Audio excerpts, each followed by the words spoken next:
عندكم عزومة طلعة ضيف زائرنكم تبون تضبطون كيكة بطريقة جدا سهلة وبسيطة وما حد يكشفكم انها من المخبز. تعال اضبطكم. هذه الكيكة قيمتها نص ريال ومعروفة في المخابز.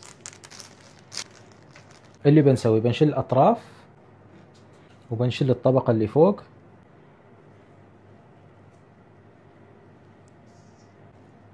والطبقة اللي تحت، وهذه كيكتنا جاهزة. ننزلها على طول في الطبق ونخليها ترتاح. خلونا نسوي الخطوة اللي بعدها.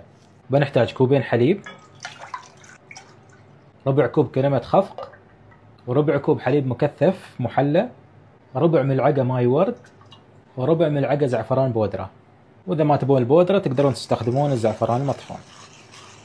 بنخلطهم عدل. بنشغل النار اهدى شيء، بنخليها تاخذ غلوة بسيطة.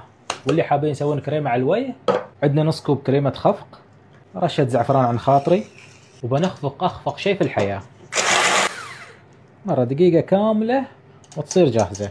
وعندنا الخليط صار جاهز. بنخلي طشة منه لوقت التقديم، والباقي بنسقي فيه الكيكة. وعلى طول بننزل الكريمة. طبعا انا ما بزينها بشكل مرتب، بخليها عشوائية. انتو كل حد وراحته وذوقه في التزيين. انا صراحة يبالي اشوف كذا شيف حلويات واتفق وياه يدربني على التزيين. انا ميح في التزيين. ابدا مش فالح في تزيين الحلويات ابدا. المهم رشة زعفران كذا على الوجه خفيفة جدا. انقذتكم ولا لا؟ طبعا بتحتاج انها تدخل الثلاجة تبرد طشة. وهذا الصوص وقت التقديم تحطوه على الاطراف. علينا وعليكم بالعافية.